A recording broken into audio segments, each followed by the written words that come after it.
Hello, everyone, and welcome back. Today, we're going to look at the Demons of Chaos.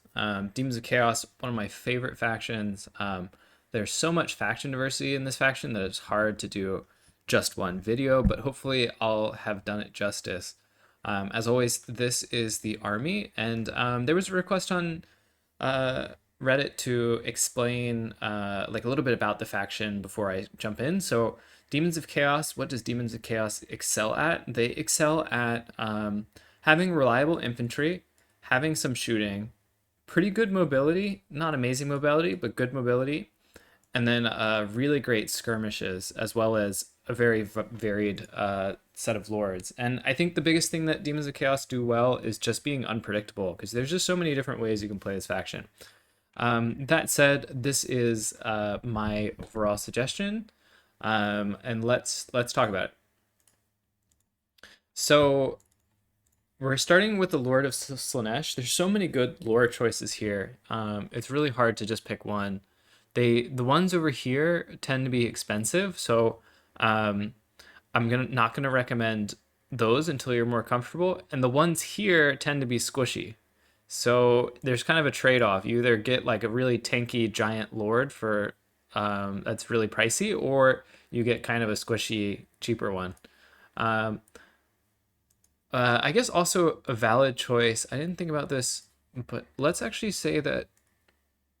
Um, so I'm going to say that you could do two choices. I started this on the Herald, but I think because now the Burning Chariot has gotten buffs, this one is also a pretty good choice to make because it's still relatively similar price.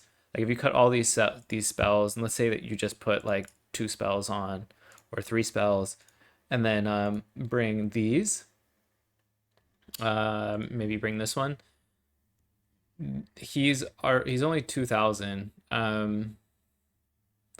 So yeah, definitely worth considering. For now, I'm just gonna recommend that you bring the Slaanesh Lord. Let's put her on the lore of Slaanesh and a Secret Chariot and Pavane, Portal Glyph, and then I think I just had enough gold for Soul Siphon. Maybe I went for the Exalted Seeker. Yeah, that's right. So, yeah, basically the chariots have recently gotten buffed. She's still squishy at 40, so you want to be a little careful. But that extra, is still very fast and a little bit extra durability and bigger mass, so it can push through things a little bit more easy. Makes it a little harder to die. So this is the kit that I'm going to recommend. You can go check the Slaanesh video out, and all of these videos you can look back at their respective chaos beginner build. But I'm just gonna recommend you bring Pavane on her. This spell is probably all you need. It's pretty expensive these days, but it's still very good. They added vigor to it, a vigor increase. So basically, you can undercast this. Overcast is also very strong. It just doubles the time. And Rampage is just so useful in a lot of situations that I'm not even going to recommend you bring any of the other spells so that you can get comfortable with Pavane. Um, and then Portal Glyph, the Fury Summon, is very good. Just a free Fury, 200 gold. You can summon it wherever, and then immediately it's in the battlefield. So that's really useful, a great thing to have. And then Soul Siphon is just a little mini Mortis engine.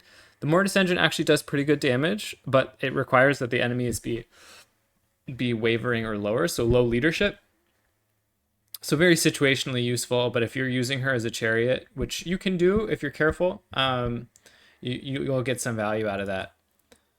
Now, for what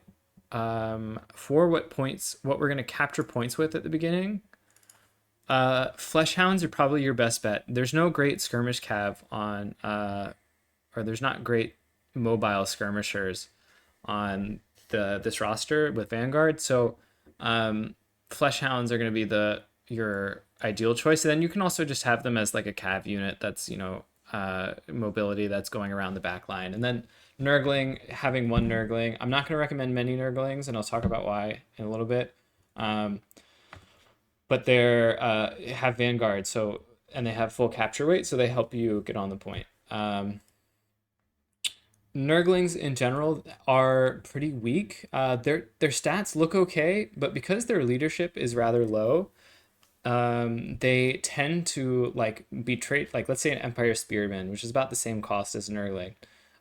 Trading up, trading up, trading up, crumbles, dead, disappears, and it starts doing that at like 3/4 or sorry 1/4 HP or more, so like 1/3 HP. So basically you lose a ton of HP, and they're worse than their stats suggest.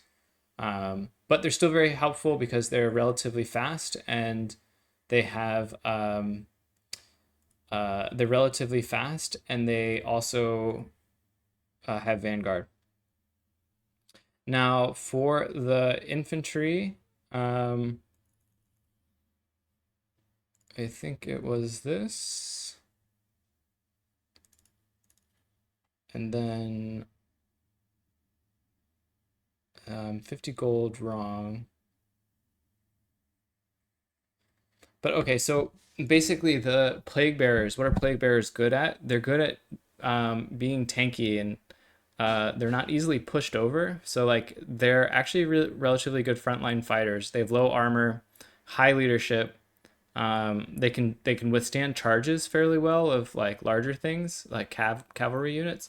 So they're pretty good at kind of like blocking up. They're probably one of the best answers to just be bodies. They do okay damage, so it's not like you're feeling like they're, again, they're not AP, but they do hit relatively hard for what their stats are. And then Cloudifies adds the melee defense when they're fighting. And then pink horrors are very good. They're just long range. They're an archer unit, but they're spread out, decent range, decent missile strength, and okay melee stats. So they're relatively good, but they just fill that need in the roster for something to throw. So Angels of Decay. I'll figure out what the 50 gold. It was probably something that I put on the Lord accidentally. Um, I'll check it out after this. But Angels of Decay, they're your major anti-large. They're basically anti-everything. Angels of Decay have ridiculously high missile strength, armor-piercing missile strength, because it breaks into multiples. Their best targets are things like expensive cav and expensive lords, and they fight pretty well in melee. So if you throw them against, say, like a fury unit, it'll beat the fury pretty definitively. So great at controlling the skies. Now for the secondary army, let's talk about the mobility options on Demons of Chaos. So first of all, Seekers have been getting a lot of attention recently. They're very fast, 100 speed, and great armor piercing damage, as well as devastating flanker. So if they get the charge from behind, they're doing well. So basically, they're super fast answers, but they are squishy as anything. So when you're using Seekers, you really have to be careful not to let them die. But such a good unit that it's hard not to recommend you bring at least one or two of them. Now, Fleshhounds compared to Seekers, Fleshhounds are cheaper, about the same speed, but what they do provide is that they're a lot tankier. Just like the way that the models are, like the armor is not really that big of a deal, but it's the way the models are that makes them a lot harder to hit. And their mass is better. Actually, it's about, the Seekers actually have more mass. But the way that like the Fleshhounds are pretty low entities, they're pretty resilient to getting attacked. Now, Furies are kind of like an auto take because there's so many important niches. Like if you're diving you're diving some range units, then Furies are really good. If you need to kill gyros, Furies are good. So useful to have. They do have marks. You can put different marks on them. So if you want them to have armor piercing, you do the Slanesh, Corrin, Tzeentch, Nurgle, and there might be reasons to do it in particular cases, but I think they're fine without the marks. Now, your main infantry is going to be bloodletters. So bloodletters, what they excel at are their armor piercing. So they're kind of like a mid-tier infantry unit that trades up into most other mid and weaker infantry units. So they don't have insane stats or anything like that, but they're very reliable and they're very fast to get to the battlefield at 38 speed. So they're just like a good, like, after your plague bearers are very good at holding the lines, and your bloodletters are very good at uh, coming in as kind of like DPS units, but that probably does them a little too much justice, and say they're just reliable anti-infantry options. And then want to also recommend that you bring one plague toad. So kind of like the flesh hounds, plague toads, what they excel at is being mass. So sometimes, like, if your opponent has a very large, like, let's say your opponent brings the Necrosphinx on the, or maybe not Necrosphinx, but just the other one on the Tomb King's roster, a big large monster. They're not going to easily be able to push through plague toads because they have 1,500 mass compared to, like, a flesh hound that only has 500 mass. So this is over 3 times more mass. They do decently at killing armored infantry, so you can kind of throw them in on top of your infantry, and they also trade strangely well into cavalry units. So good to have. Now, I'm going to recommend that you bring one more Nurgling. Again, just to have some more capture weight, and then hold up, let me just double check.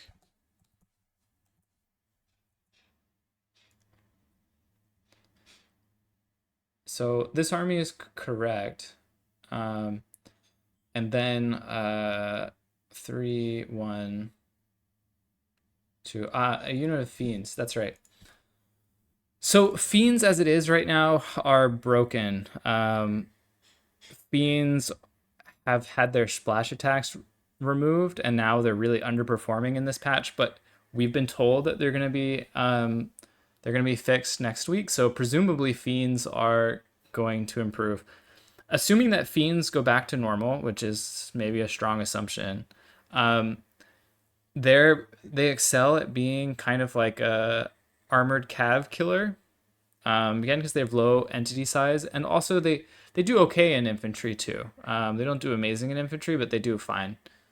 So again, just kind of like a very fast mobile piece that does decent damage and applies the soporific must debuff. So very useful. And then lastly, I'm gonna recommend you bring another blue horror, or sorry, bring a blue horror. And blue horrors, I think I mentioned this in the Zinch roster video. Basically, blue horrors will only pay for themselves if you fire their ammunition, because they have 160 models. So even though they have 4 ammo, that model size is quite large. Melee stats are pretty subpar, but in the circumstances that you can get the blue horrors to shoot before they get in melee, they will do a lot of damage. So it's a tricky unit to get good use out of. So I'm not recommending we bring too many in this build. And then just to fix the spend, let's just take this off for now.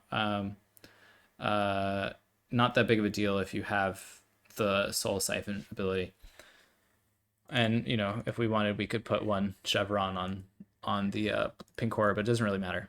So anyways, this is the army. How you play it. These two go onto the points, capture points at the beginning. Front line of plague bearers with your pink horrors behind them. The Angels of Decay gives you control of the sky and is on the lookout for big lords to snipe. Very good at killing big lords. And then as the battle progresses, you're summoning your bloodletters, you're using your mobility, and that way you control the fast game. Or if you have to dive a missile faction, get your infantry out, do a big strike with Chaos Furies, Seekers, Flesh Hounds, use the summon, that kind of thing. So yeah, Demons of Chaos, very fun faction. Definitely worth exploring kind of like what the options are after you've feel comfortable with this beginning build. So thank you for watching, and I'll see you next time.